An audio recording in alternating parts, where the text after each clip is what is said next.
Welcome to the Victoria Rumble Room, a program that examines the big issues of the day in Victoria, Greater Victoria, BC, the world, you name it. With me across town, John the Juice Jurassic, also known to many of his friends as the Croatian Sensation. Robin, this is great. You keep coming up with outstanding nicknames for me. I'm going to have to create shirts and wear them. But I'm going to have to come up with names, for you, equally complimentary nicknames. And you know who I'm going to access for that? My good buddy, our good buddy, Chris Coleman, who I know is an avid listener, one in amongst a bazillion listeners. Yes. But, he has such a rich imagination. We'll leave it at that. Rich imagination, Chris Coleman. I'm calling him as soon as we're done with this, because John the Juice Jurassic, I've literally been called every name under the book, except that one. Well done. You're like O.J. Simpson. So just a few minutes time, we've got a jam-packed show today, John. In just a few minutes time, we're going to be hearing some exciting news about Chinatown and a new museum going into Chinatown, hopefully countering some of that systemic racism that's taking place in Canada towards our Chinese community. A quick word about the vaccines. Apparently, we have way more vaccines than we first thought. What? The numbers are starting to come in terms of more Pfizer, more Moderna, more AstraZeneca, and they're talking about everybody in Canada having at least one shot by the beginning of the summer. So please get your shot when you have your chance. Let's get this COVID-19 behind us. And now talking about our main issue to start with here, which is Beacon Hill Park. Now, all the parks in Victoria, in Greater Victoria, have been facing an issue of camping, 24/7 camping, the homeless situation, and all winter long. It's been really hard to watch. The federal government has looked in. The provincial government has got actually active and bought housing and brought in different programs to hopefully help the homeless and move the people. They've set a May 1st deadline to move the people out of the parks. And we have an intrepid reporter, Paul, who's our eye on the ground down in James Bay, tells us that he went out and checked the tents this morning. There is no movement of tents in the Beacon Hill Park region. So it looks like it's static there for the time being. They are planning on trying to move some of these folks, I know, into other types of housing. So we'll see what happens there. But we have with us, John, a situation that is just ongoing and really irritating to a lot of people. Totally. And this is the region's park. This is the homeland. This is where you take your kids and your grandkids and you go play and you realize it's so sad and tragic. And the situation for those folks down there is sad and tragic. But in and amongst those folks is a criminal element. And that has shown up in every single tent city to date. This is not new news. And so their folks have vested interest not to have this shut down. And I'm not optimistic that this is going to go well. And I don't know how at the end of the day that the city staff and bylaw officers, will they have enough support collectively from the community to take care of this? And then we got to clean it. Then it's got to be cleaned. Yeah. Oh my gosh. It's endless. And you may recall that the Friends of the Park, Friends of Beacon Hill Park Society, launched a lawsuit against the City of Victoria for violation of the 1882 Parks Trust that does not allow 24/7 camping. The city has gone to the BC Supreme Court. It's being jousted about to find out if the trust indeed can enforce this over 100-year-old law. And have the rules changed now in terms of helping the homeless, and some of the other ground rules have shifted. So does this trust still hold water? Where do things stand right now? Well, let's check now with the legal counsel for the Friends of Beacon Hill, John Alexander. And welcome, John Alexander, to the Rumble Room. It's great to have you on the show. Thanks very much, Robin. Glad to be here. John, the province has been spending millions of dollars on new housing, hotels. They've even got a shipping container set up going into Royal Athletic Park. Is this enough for the homeless people? Is this going to solve the problem? To Time will tell on that. It's a bit of a balloon kind of a game. You squeeze in one place and it pops out in another place. And I think that local governments throughout the province have been really wrestling with that issue. The more you try to assist people and accommodate people and solve their problems, the more people show up and say, well, gee, me too.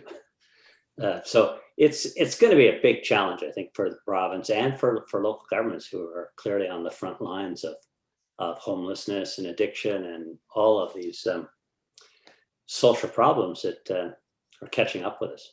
In fact, that sort of leads me to my question, which you've kind of answered already, John. So appreciate that. There's just a group of folks, including myself, that don't have a lot of faith that this is going to go very well, that this is going to be very safe, that there's going to be some chaos around this. You've alluded to that, and so to that point, do you think there will be enough discipline around helping these folks to go to other homes that have been set up for them? Well, if we're talking City of Victoria, the City of Victoria has made its parks and public spaces available, not intentionally made them available, but certainly taken the view that they're not going to come out with hardline enforcement against people using these public areas when they really have nowhere else to go.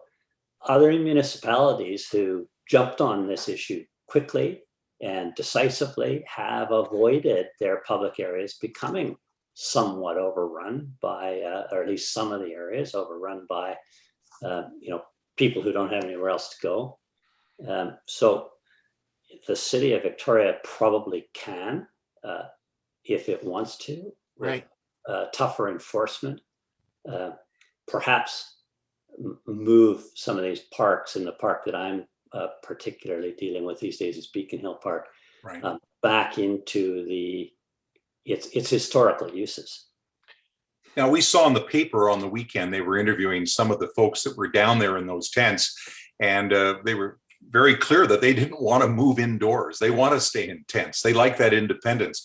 There's criminals down there that are operating very happily, and they like the tent city. There's people with mental issues that don't necessarily want to go into some sort of care. They like the freedom of the tent, and they like the freedom to be out and about, which is really not fair to the people of James Bay and Fairfield. It does appear that Beacon Hill Park has borne a bigger piece of the brunt of some of these problems. I think the people around the Crystal Pool and Central Park as well, there have been some concentrations there. And historically, other places. We went through better part of a year, I suppose, beside the courthouse with quite a disruptive tent city, if you will. And there was violence there.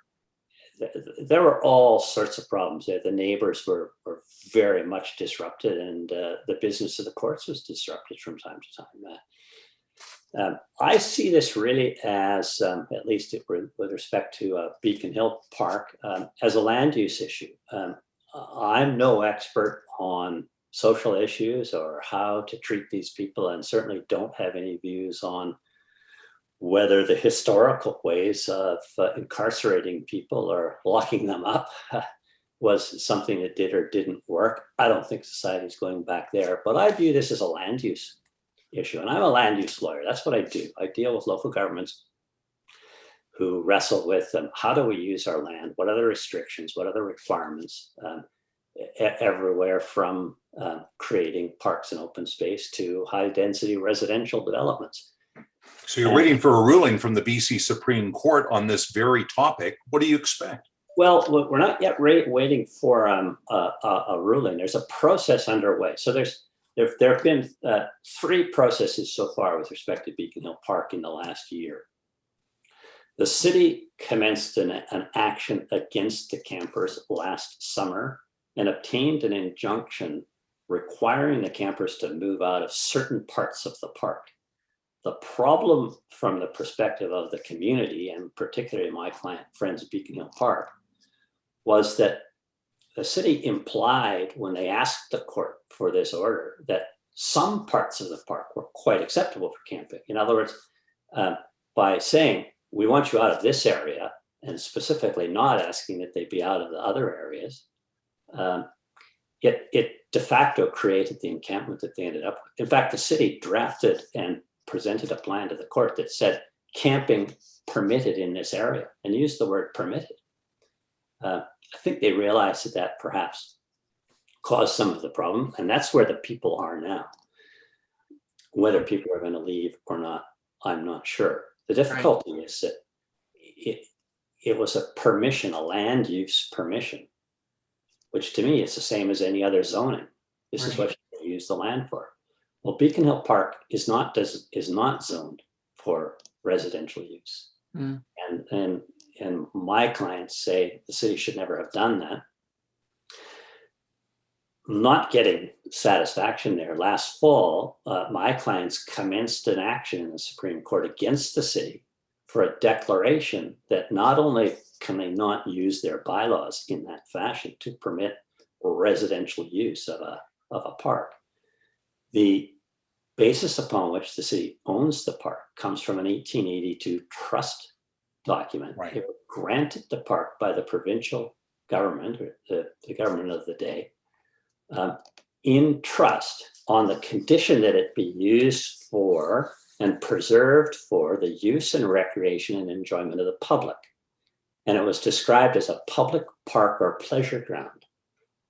These are 1882 words. Which has been questioned by the mayor now, saying the world has changed.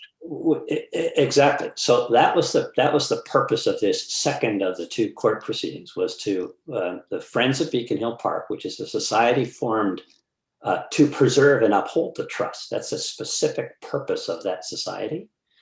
Took the city to court. Now the city's response, and credit to the city here, was, well, the central issue here is the trust. What does the trust really mean? What does this 1882 document mean, more than a century later?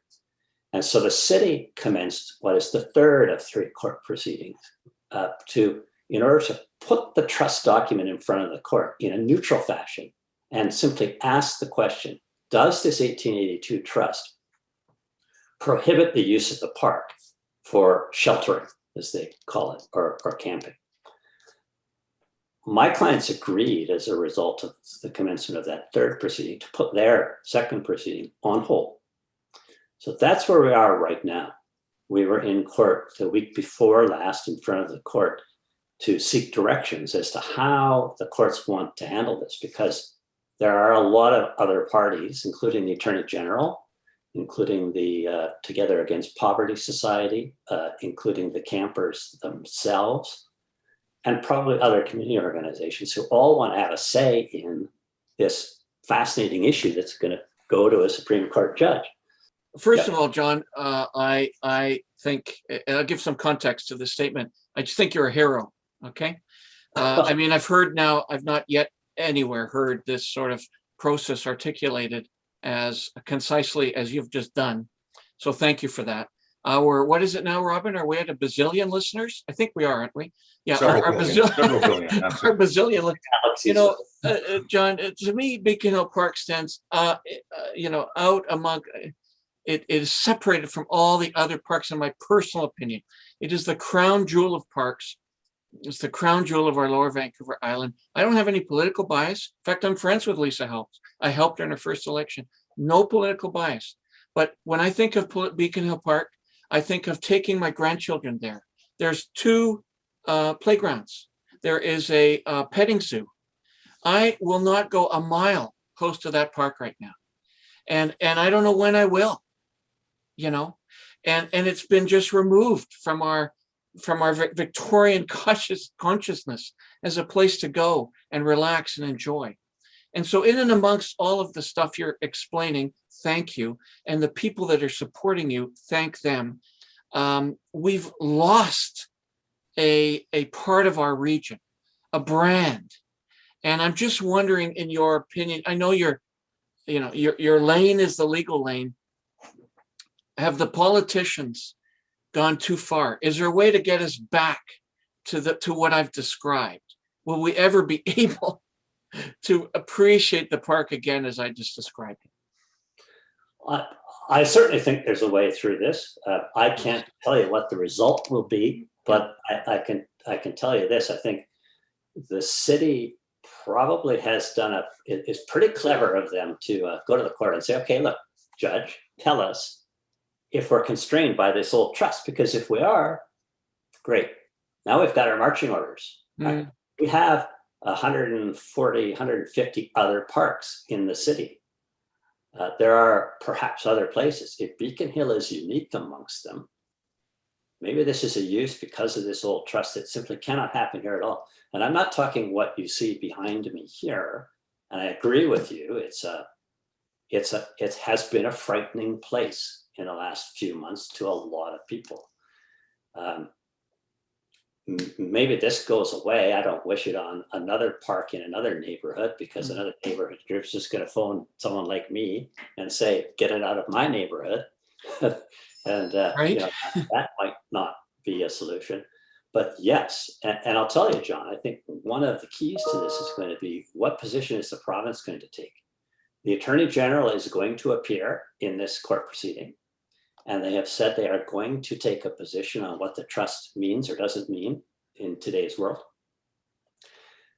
I heard the Premier, I think it was in February, being interviewed at or near the park, saying this is unacceptable. Now, is that going to be the government's position? I don't know. Well, it is the government's position. It's a question of what the follow through is going to be. We're out of time, John, but we so appreciate you making this time for us in the Rumble Room. And we're going to be very closely following this issue, and would love to hear again from the Friends of Beacon Hill Park, because we need somebody out there doing the good work and fighting the good fight. And if the city isn't going to stand up, some people in the community have to, because the community depends on these solid voices of reason to come forward. It's not anti-homelessness, but it is pro the community. So, John, thanks for joining us. Oh, you're welcome, and you're right. The Friends need support to make sure they can do this. So if people are in support of this, you should be in touch with the Friends and their GoFundMe page to make sure that we can keep this running the way it needs to be run. Well, that was just great. John Alexander did a great job, and we'll certainly be keeping an eye on the situation in Beacon Hill Park, John. And I just want to mention that we have another jewel that we're going to be paying attention to on this show, and that is Chinatown in Victoria. It's a fantastic place, just as exciting for people that live here as for people that are visiting. And I just want to say something about the situation with China. I don't like what's going on with the Chinese government in Beijing. I think they are heavy-handed. They are being terrible with some of the minority groups in their own country. They're being ruthless in Hong Kong and knocking down freedoms. They're being terrible internationally with places like Taiwan and in Southeast Asia. And their politics with Canada are outrageous, where they're holding the two Michaels. It's just awful what's been going on with the Chinese government. But the thing is that people that live in Canada, Chinese Canadians, feel exactly the same way. They put Canada first. And we have to remember that, and we need to honor our Chinese community. So that's why this next story is so important, because there's going to be a new museum in Chinatown. Well, Robin, that was so well said. I'm kind of scared of you right now. May is Asian Heritage Month in Canada. And this is a great time to hear about the new Chinatown Museum that you referenced. And I'm so glad that we were able to get a couple of guests that will be able to tell us the story behind the opening of this museum this summer in Fantan Alley.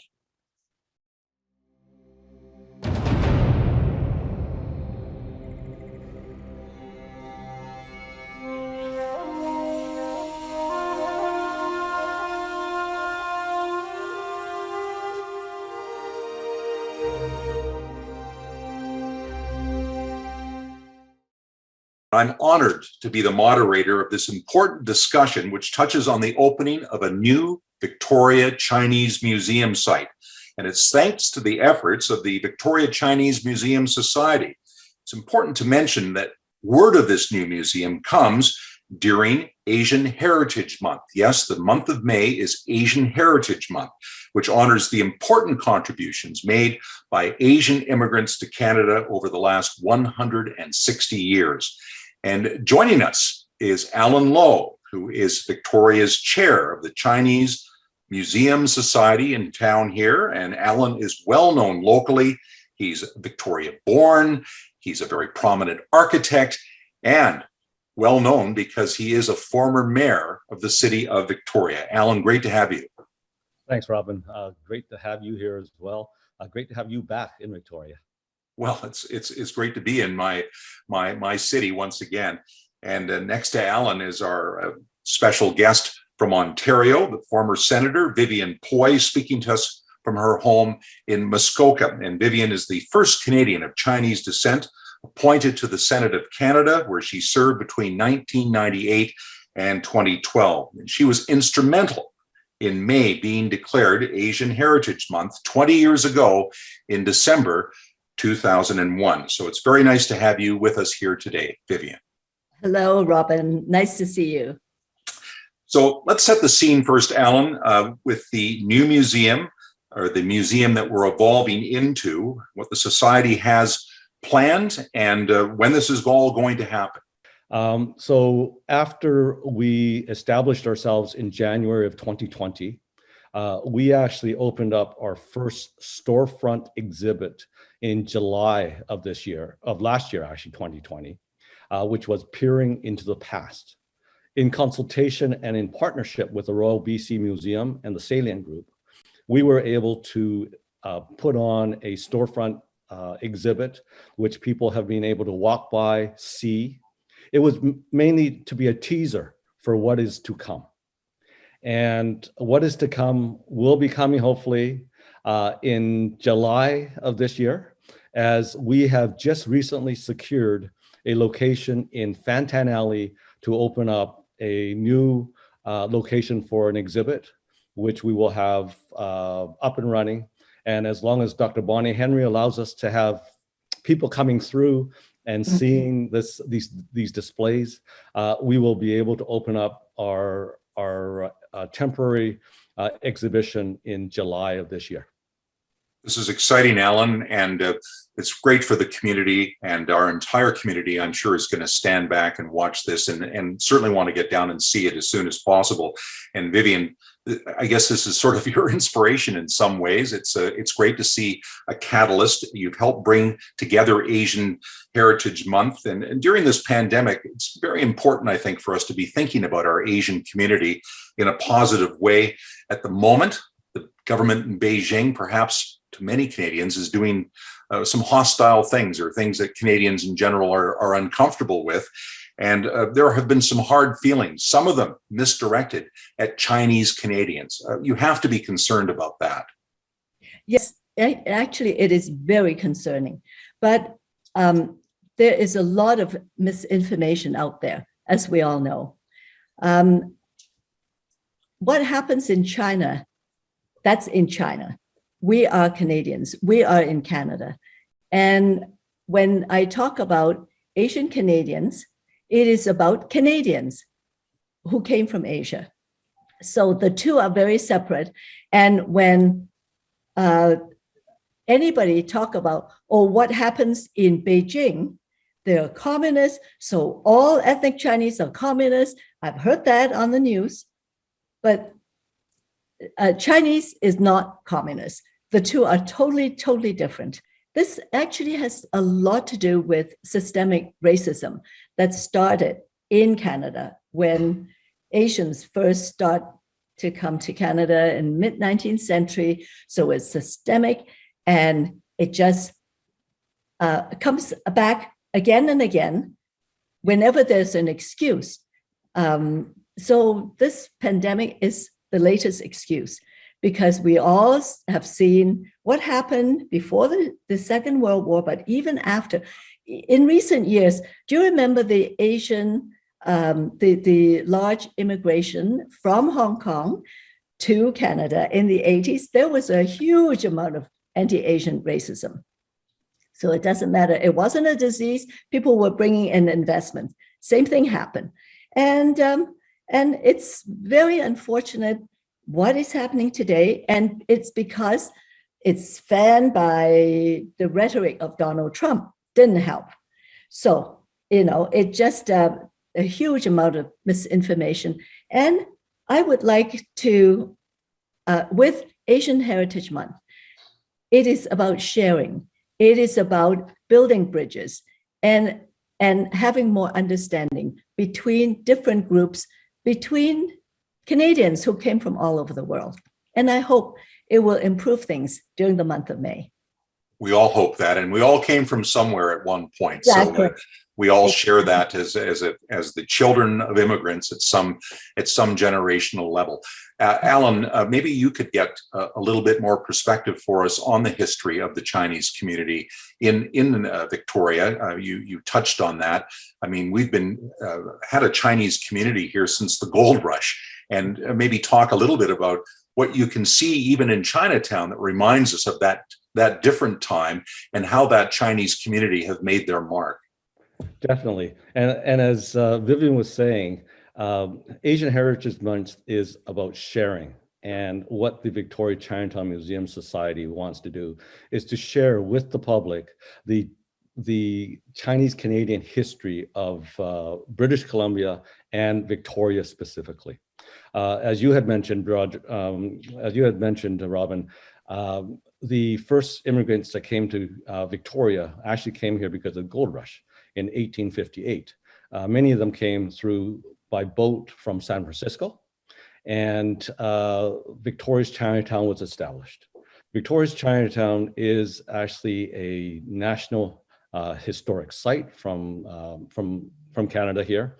And we actually pride ourselves in it.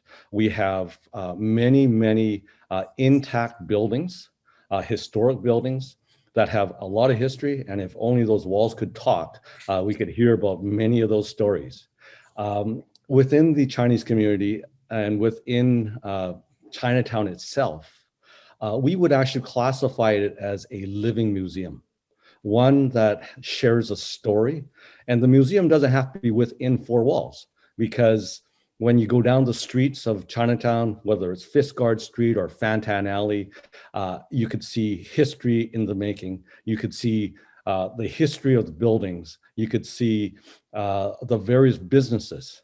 And I don't know if people in Victoria know, but we actually are the second oldest Chinatown in San Francisco in North America. We actually have the oldest operating Chinese school in Canada and the second oldest Chinese school building.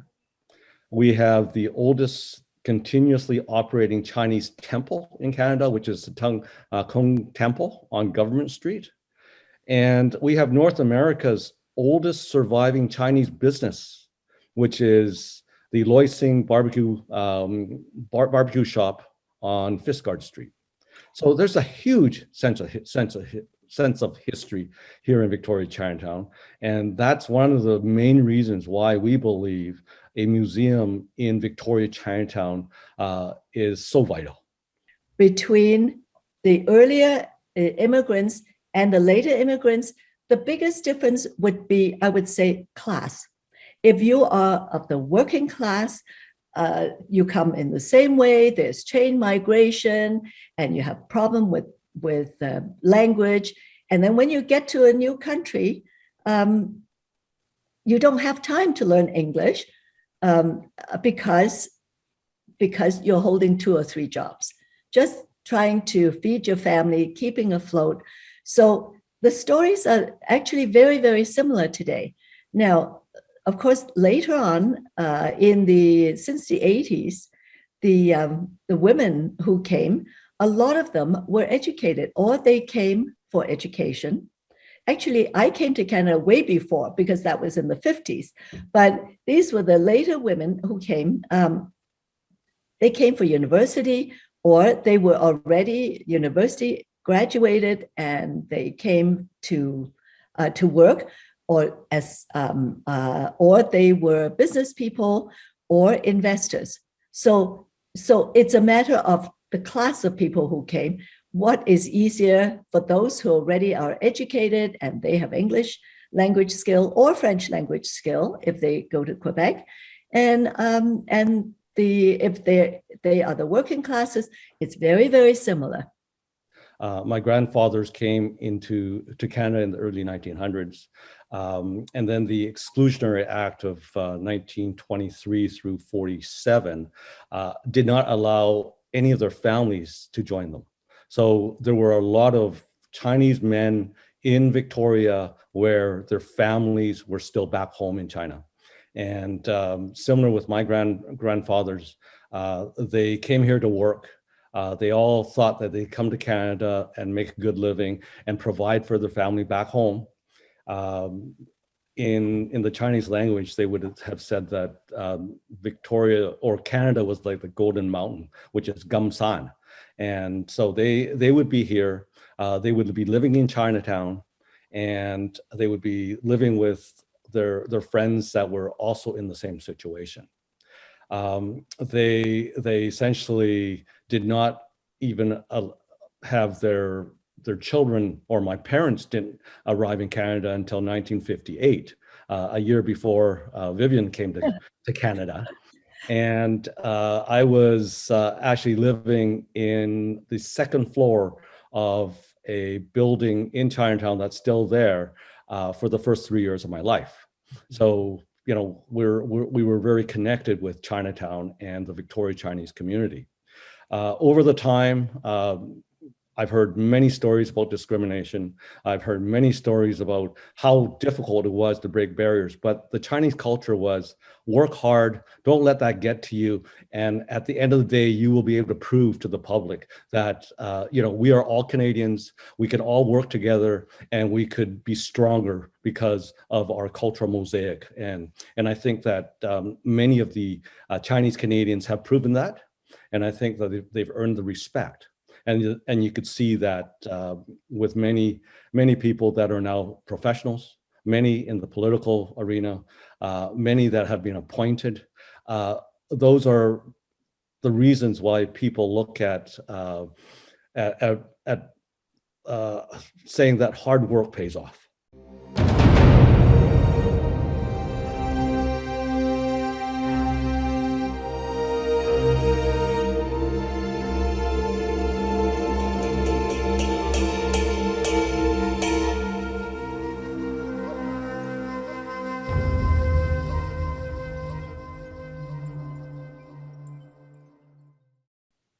So great news, John, about this new museum in Fantan Alley. And there are plans ahead for a larger museum again, 2 stories. There's going to be a fundraiser for that, and we'll be hearing more details, I'm sure, in the weeks and months ahead.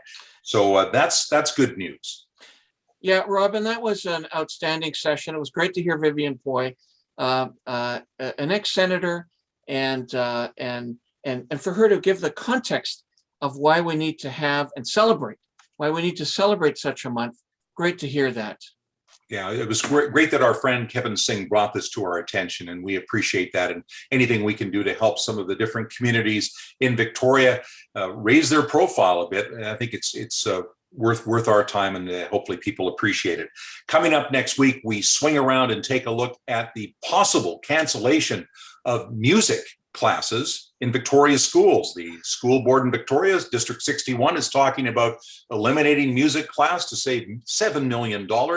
We've got a very unhappy music teacher to talk to us about it. We have a very unhappy parent of 3 daughters who all went through music in Victoria, and they both have lots to say. So I think that's going to be a hot topic, John. Yeah, this will be a great show. You know, this is one of those topics where you go, what? Are you kidding? What? Is this actually happening? And so I can't wait to talk to the guests that we have upcoming. And of course, as a final note, please consider liking our Facebook page at Victoria Rumble Room, sharing it with your network. We are really hitting on some great topics and great issues for our community, going a little deeper than the traditional media would tend to go. Of course, we have a Twitter page, and that is Victoria Rumble Room 1, number 1, and a YouTube site. So please consider liking the site, liking and sharing the Twitter posts, and liking and sharing our Facebook posts. And really, really appreciate your support. And as always, my name is John Jurisic. And I'm Robin Adair, and rumble on.